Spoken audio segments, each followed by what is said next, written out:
What if 21st century evangelism could be like the evangelism used by the apostles who spread the word to their known world, Ephesus, Corinth, and Philippi in the first century? What if the use of foreign missionaries was limited to teaching local evangelists to spread the gospel in their own lands, establishing Bible colleges to train and support them, and returning only occasionally to augment their work and to fellowship with them as fellow Christians? What if these Bible colleges could be made self-sufficient, so they supported themselves and trained their own students in a vocation as well as sound biblical doctrine, so upon graduation the young evangelists had a means of supporting themselves and their families in their own mission fields? This is not an unrealistic dream. It is not a fantasy. This is the vision of David Hamrick, a seasoned Christian missionary, and he is on the brink of making it come true. One of the things we've learned in doing mission work in foreign countries is the value of training the local people to evangelize their own people.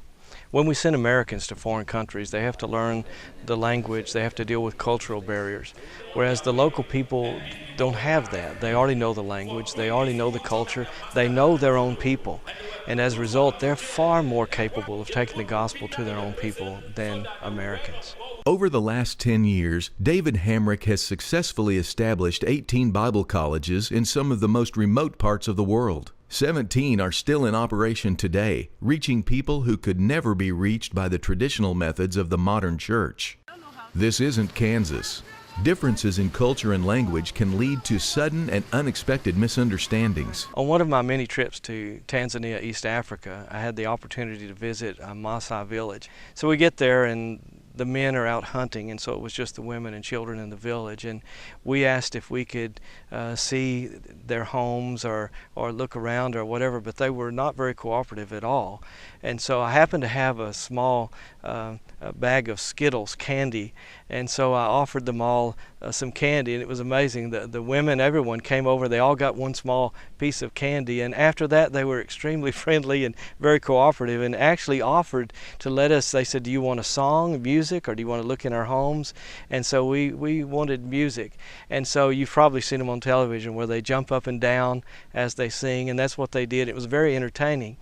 But then the men came back to the village from hunting, and I wanted to take some pictures of the men, and I asked if we could take their picture, and I thought that they said yes. I thought they understood what we were doing. So when I took the picture, they became very irate and very aggressive, and we actually feared for our lives, but we were able to escape without being harmed physically. But it was a pretty frightening experience.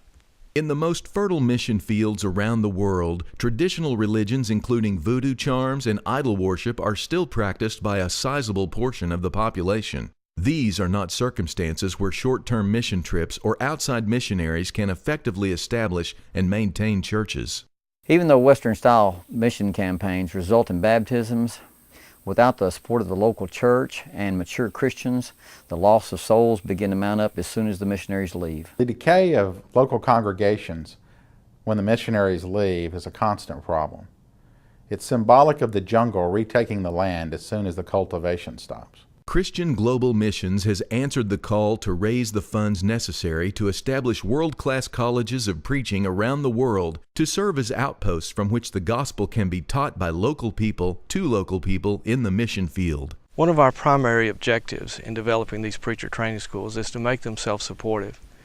And so we center the school around an economic activity such as agriculture or farming to generate income. And also we teach the students a trade, a vocation, so that they can support themselves when they graduate.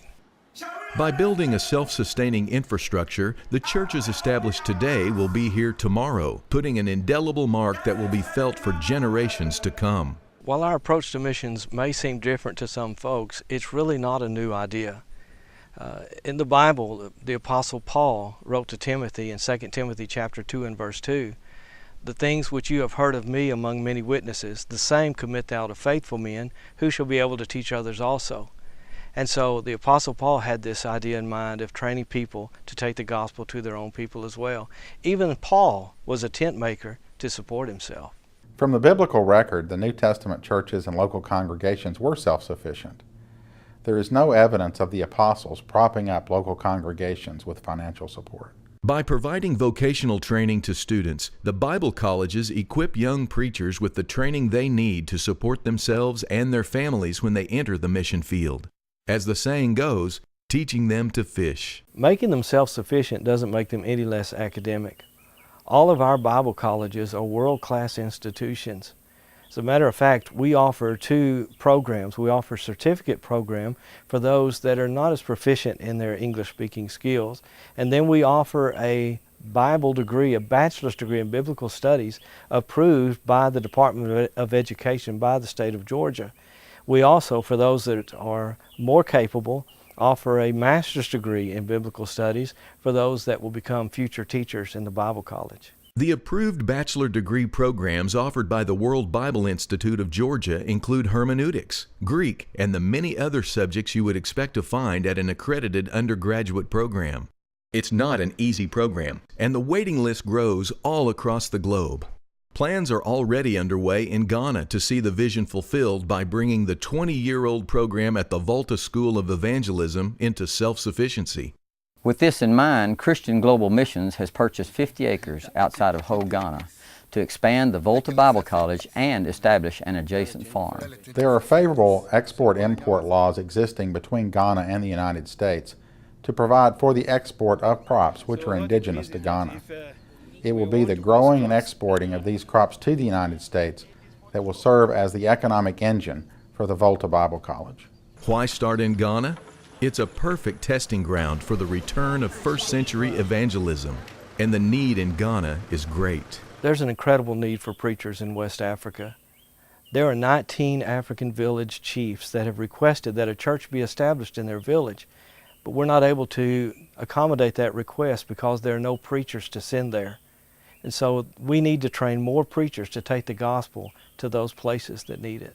The demand for the Word in Ghana is being driven many ways, by the evangelism of local preachers, by correspondence courses, and even by the radio program that's supported by the church in Ho, Ghana. Preachers in Ghana are ordinarily supporting entire families on about $90 a month. For example, the cost of labor in Ghana is approximately $1 a day. Very few people in Ghana actually have cars, and so preachers that serve multiple congregations often walk between those congregations in order to serve them. In fact, walking to church is the most common way people in Ghana get to church. I was incredibly touched by the generosity and the sacrificial giving of a local church at a leper colony, that out of their poverty they gave to help one of our instructors who, his wife was extremely ill and she had back problems and needed surgery and didn't have the money for the surgery. And of all the people that contributed, these people in their poverty gave more than anybody else.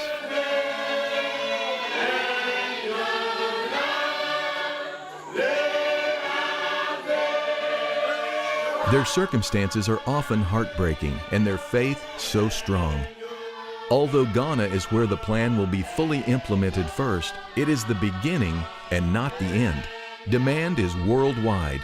Many other doors of opportunity that have been opened to us to take this innovative approach to China, to the Philippines, to South Africa, to India, even Israel.